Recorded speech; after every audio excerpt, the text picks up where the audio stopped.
marweyne mudanayaal kusoo dhawaada barnaamijka xuska sayniska teknolojiyadda qaybtiisii labaad.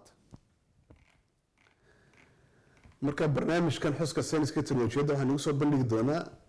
soo bandhigi doonaa hadduu ilaahay yiraahdo mowduucyo kala duwan oo kaga hadlayna cilmi baarista cilmiga sayniska iyo teknolojiyadda casriga. marka mar walba barnaamijka soo bandhigano meelaha muhiimka inaa la xafido tahay ama inaa loo fiirsado tahay waan joogsan doonaa waan inay tilmaami doonaa inagoo nagu soo saarayna shaashada mogta codna sameynayna si aad u garataan meesha inay meel muhiim oo la xafiday ay tahay. marka macnayaasha qaar aan tartabinayno hadday noqdaan macna xisaab ku laran tahay ama macna iskar adag waxba ka didina waxa weeyaan wixii muhiimkeena la xafido tahay waa wax fudud waan is sheegi doonaa haddii la yiraahdo. waxaad nagula soo siin kartiin su'aalihiina iyo maxay ahayd talooyinkiinaba emailka ku qormaya shaashada iyo facebooka barnaamijka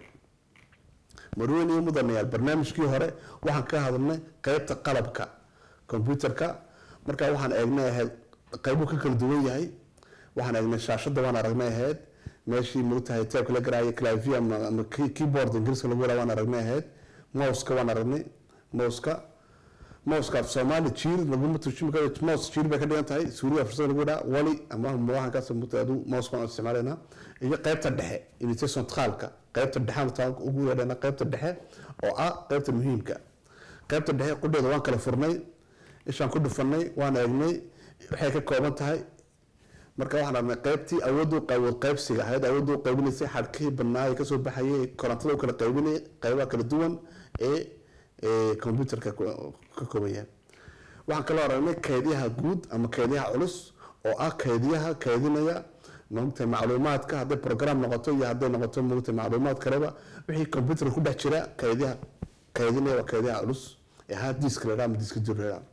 waxaan kala aragnay cartomer wax la yiraahdo ama motherboard oo iyaduna aan ku bixinay salka computerka ama hooyada computerka waayo iyada u sala computerku la'aanteed kaarkaasi ma shaqeynayo oo waxa la halboolay waxa computerka salka computerka ku jiraan. marka salka cartomerka aan ku turjunay salka computerka iyadana haysa microprocessorkii oo ah maskaxdii computerka iyo RAM-ka ama memory la yiraahdo oo aan u bixinay kaydiyaha fudud oo iyakuna kaydiyo shaqo oo lagu shaqeeyo oo computerku dhaqso ugu shaqeyn karo. marka barnaamijkiina soo dhaafay marweyne mudanayaal afar arrimood baa muhiim ah in laga xasuusto oon xasuusinayna. waa koobaadi kaartka salka computerka la yiraahdo iyada halbowlo waa computerka. talabaad waxa weeyaan kaydiyaha culus ayaa suga dhammaan wixii macluumaad ku kaydsan computerka. kaydiyaha culus ayaa suga wixii dhammaan macluumaad ku kaydsan computerka. saddexaad kaydiyaha fudud waa kaydiyaha macluumaadka shaqo. afraad microprocessor waa maskaxda computerka. afarta arrimood ayaa ahayd ina barnaamijka hore naga xasuusna jeclaysanay waayo waa arrimo muhiim ah. marweyne mudanayaal maanta waxaan ka hadlaynaa software-ka waa programyo u baahan yahay computerku soo ugu shaqeeyo. computerku qalabnu ka samaysan yahay qayb software oo qalab ahayn oo program. marka software-ku waa maxay? waa tilmaamo iyo awaamiir qoreen oo program oo kale ah oo u sheegay computerka hawluhu fulinayo. marka software-ku waxa uu kala kacaan laba qaybood buu kala kacaan. qayb waxa la yiraahdaa application oo barnaamij dhammaan kaga sheekay doona. qaybna waxa la yiraahdaa system si computer inuu soo baxaysa shaashada. systemka ayaan caawa isku dayanaa inaan xoogaa ka hadalno. systemka ama system exploitation for lagu yiraahdo ama operating system baan ingiriis lagu yiraahdo ama OS baa lagu yiraahdo. waxa weeyaan programyo muhiim aad muhiim ah in computer shaqeeyo. marka maadaama programyadaasi muhiim aad yihiin waxaan ku soo qaadan doonaa saddex barnaamij oo kala duwan ku soo qaadan doonaa. sida barnaamijka kala duwan ka horeen caawa ka hadli doono waxaan ka hadli doonaa microprocessor suu shaqeeyo iyo operating systemka hawsha u horeysa laga sugayo ka hadlayna caawa. haddii ilaahay yiraahdo barnaamij labaad waxaan ka hadli doonaa hawlaha kale laga sugayo operating systemka ama OS kale laga sugayo. إن شاء الله برنامج سدحنا كسو قارن دونا دور operating system أيان سفا فاصل إنه وصف بندق دونا دو إلى هذا مركا مريوني مدنيال waxaan u fiirsanayna ama uu ku jeesanayna microprocessor soo shaqeeyo saan u fahmno waxa looga baahan yahay operating system la sameeyo waana fahno microprocessor soo shaqeeyo microprocessor waxa weyn aalad elektrooniga oo yar oo intuusan maanta oo kaarka hooyada computer la ama salka computer ku dhex taala waxaana ku xidhan tahay ka aaladaha kale oo ku xidhan tahay oo la mugtahay khaytado koronto isku tabiya sadarkaysin shaashada lagu soo baxaysa microprocessor lugahaasi oo aw ka qaato macluumaadka la siinayo ama jawaabo bixinayo ka bixiyo lugahaasi baa marka korontada ka kala qaata oo korontadaas oo asaga isgaarsiin oo kale markaasi markuu lugahaasi koronto timaado ama koronto u muudo saas u kala gartaa wax haddii koronto la'aan lugta dareento waxay u microprocessor ku qaadanaya inuu xaggaasi zero iyo kale ama ibro kale haw kala kulmay hadii laakiin sidaan khadka casimka sheegayo hay koronto kala kulmo lugtaasi wuxuu u dareemaysaa inuu hal la kulmay hal la kow kale marka microprocessor waxaan oran karnaa laba arrimood uu kala dareemaa waa ibirka iyo halka wax kala dareemo jirto waxa weeyaan halbowlaha computerka isaga wax kasta oo kala xisaabiya labada arrimood ku shaqeeya labada shay ku shaqeeya ibir iyo kow wax kale kuma shaqeeyo marka warkan waa war muhiim ah waxaan jeclahay inaan isla dul taagno oo xafidaan waxa weeyaan marwani mudanayaal microprocessor laba shay ayuu kartaa oo ah ibir iyo kow microprocessor laba shay ayuu kartaa oo ah ibir iyo kow waa natiijada shanaad ee cashiradeenna marka microprocessor si wax lagu sheegaa sida shaashada lagu muuqato waxaad arkaysiin microprocessor oo war la siinayo marka warkaas waxa lagu siinayaa koronto khadka midho sheegaya inay xalgaas dab lahayn khadka asoo sheegaya inuu xalgaas dab leeyahay marka in microprocessor waxa loo sheegay waxa weeyaan horta waxa lagu bilaabay khad midho oo bilaadaba isagu ibir buu arkayaa waxa ku xiga khad cas oo dable kow buu arkayaa haddana kow kala ku xigta saddex koowaas ka daba dhacay xaggaas waxa soo galay haddana ibir baa raacay ibir kala haddana raacay saddex ibir baa kaas daba galay kow baa haddana soo gashay haddana ibir baa loo sheegay marka waxaa soo macluumaad loo sheegay microprocessor waxa weeyaan amaro la siinayo iyo macluumaad loo sheegay si hawl u fuliyo ama hawl guto hawl ankaas gudaha laga leeyahay waa kuwan hawsha aad gudanaysiina marka microprocessor hawshii guto oo xisaabtii loo dirtay xisaabiyo ama wixii ka shaqeeyo isla jawaabtii dhinaca kale ayuu ka sii deynaya lagu ka sii deynaya oo ay dib baan xagaas kala baxaysa saad ku arkaysaan bashaashada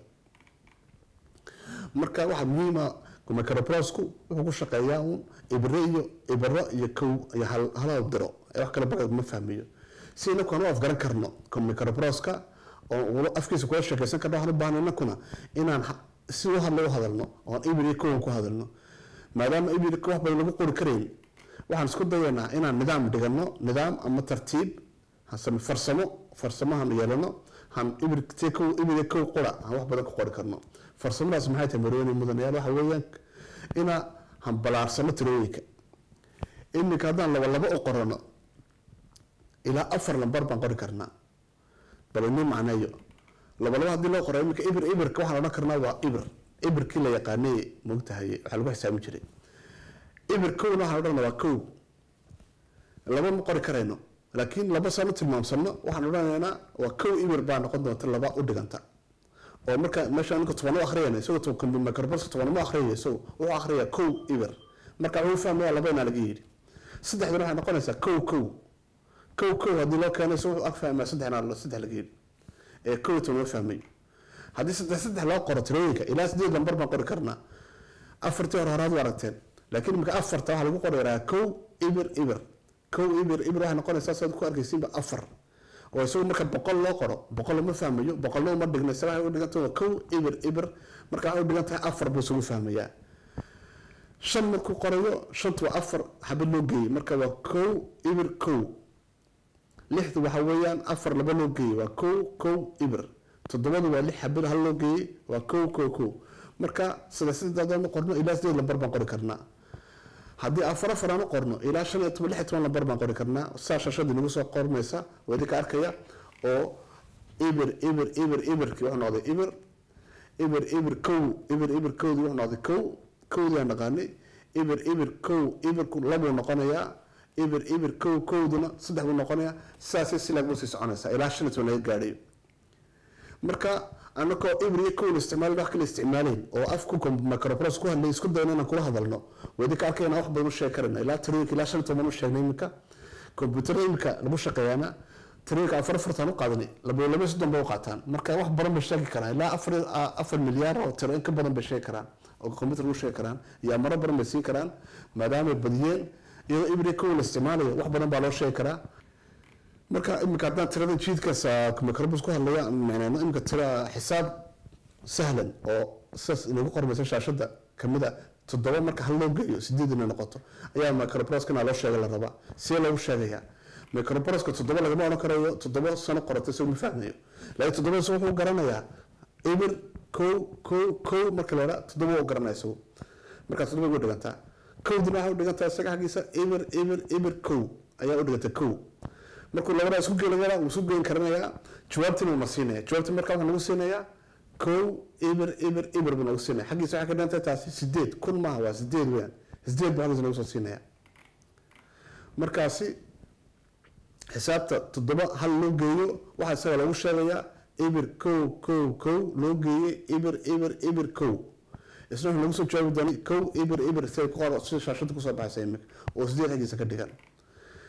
waxaan weeyaan markaan microprocessor sa amrada la siinay sheegnay wixii la weydiistay waxa xisaabtaasi inuu sameeyo waa nagu soo celinaynaa marka sawirkaad ka arkaysid imika shaashada ka soo baxaysa microprocessor oo loo sheegay xisaabta inuu fuliyo 7 hal loo geeyay horta 7 baa la gaarsiinayaa 7 si loo gaarsiiyo agta u horeysa dablaan baa loo gaarsiinayaa ibir bay noqonaysaa agta laba dab baa ku galaya kow bay noqonaysaa agta saddex dab baa galay kow bay noqonaysaa agta afraad dab baa galay kow bay noqonaysaa marka ibir kow baa loo sheegay 7 uu fahmay isagu hal si loogu sheegana waa ibir kow hal tiin uu fahmay ina isku geyn laga doonayna xagga hoose lagu sheego ibir kaas ay isku geyn uga dhigan xagiisa marka isagu markii soo arkaysin jawaabtu uu soo tabiyay jawaabtaasi oo ah jawaabtaasi oo ah hal ibir oo soo lagu sheego waxaan agta saddex ka hooseyso ayuu dab ka soo sii deynaya saddex ka hoosena baa dab uu ka dhigaya marka waxa ka fahmanayna ku uu naga yiri hal ibir marka 8 ba ka dhiganta xaqiisa marka marwani mudanayaal xisaabaadkan nigaleenayo waxaan ma si aan fahamsino soo computer microprocessor ku shaqeeyo noqotiin moogta dad microprocessor fahmi karaan mala sheekaysan karaa laakiin waxaan tusaynaa soo fahmo waxa uu soo shaqeeyo waxa muhiim ah waxa muhiim in la fahmo ama xaq laga fahmo ama la xafido microprocessor iyo qalab microprocessor iyo qalabka electronigu afgaar ah oo ibir iyo kow ka kooban kaliya ka kooban ay gartaan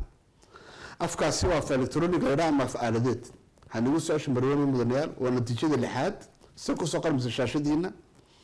microprocessor iyo qalabka electronigu afgaar ah oo ibir iyo kow kaliya ka kooban ay gartaan afkaasoo la yiraahdo electronic ama af aaladeed marka natiijadaas natiijada lixaad waa inaad xasuusnaataan marwani mudanayaal marka wad garanaysaan hadii computerka lagu daayo in moota halka ibir iyo hal lagu sheekaysto cid badan ma computer ma isticmaashan waayo afkaasi af garanay ma si sharti lagu soo baxaysa cid waa af la fahmayo maaha afu microprocessor fahmayo cid fahmaysa ma jirto way jiraan khubaro kula hadli karta afka way jiraan laakiin way yariin laakiin dadka badoodu af ay kana kulama shaqeyn karaan computerka marka waxa baahidi baa timida in si degdeg loo sameeyo software operating system la yiraahdo oo kala turjunta aadmigi iyo computerka aadmigi tirooyin caadi ku hadlaya ama amarra la fahmayo tabinaya computerkina af electronic ku hadlaya ashyaa faaladeed marka cid u kala turjunta ayaa loo baahday software baa la sameeyay u kala turjunta labadii fahmaysa marka soo shaashada lagu muuqata qofkii bini'aadamka ama amaradii wuxuu ku bixinaya computerku uu sheegaya amaradii hadallo ama qaab la soo fahmayo garanayo oo amar ku siinaya ama sanda kale operating system kii wuxuu u turjumayaa af electronic ama afkii ma afaaladeed buu turjumayaa oo every code ka wadada gibi si microprocessor ku fahmo microprocessor markuu soo jawaabo wixii lagu fulo laga doonayo haw sheego ama hawsha loo dirtaa fuliyo dabadeed operating system ku wuxuu dib ugu soo tabinayaa qofkii bini'aadamkii hadal ama waxyaabo fahmi karo qaab uu fahmi karo uu soo sheegi kara oo bini'aadamku fahmi karo waa computer lagu shaqeeyo imika natiijada toddobaad ee kala hadhiga nacshirkeena waxa weeyaan operating system waxa la yiraahdaa ama OS waxa la yiraahdo operating system waa program sal u ah isticmaalka computerka oo u kala turjuma ama u dhaxeeya qofka iyo computerka waan ku soo celinaa marweyne mudanayaal natiijada toddobaad cashirkeena waxa noqonaysaa operating system waa program sal u ah isticmaalka computerka oo u kala turjuma ama u dhaxeeya qofka iyo computerka marweyne mudanayaal barnaamijkii u horeeyay operating systemka kama hadlaynay waxa kale loogu joogaa haddaan dib ugu laabano oo xasuusino natiijooyin saddexdii natiijooyin ee waaweynaa ee ku jiray barnaamijkeena waxay kala noqonayaan natiijada cashirka ugu horeysa laakiin natiijada shanaad ah ee taxaniheenan waxa weeyaan microprocessor laba shay ayuu buu gartaa oo kala ah ibri iyo kow wax kale oo gartaa ma jirto waa natiijada shanaad ee ina xafitiin taxaniheenana natiijada lixaad say marweyne midna lagu soo baxday marka shaashadiina waxa weeyaan microprocessor iyo qalabka electronigu af gaar ah oo ibri iyo kow kaliya ka kooban ay gartaan afkaasi oo la yiraahdo af electronic ama af aaladeed natiijada u dambeysa ee caawa gaarnay waxa weeyaan operating systemku waa program sal u ah isticmaalka computerka oo u kala turjuma ama u dhaxeeya qofka iyo computerka han ku soo celiyo operating systemku waa program sal u ah isticmaalka computerka oo u kala turjuma ama u dhaxeeya qofka iyo computerka marweyne mudanayaal barnaamijkii xuska science iyo teknolojiyadu inta aan ugu joogo isarag dambe loo kulantay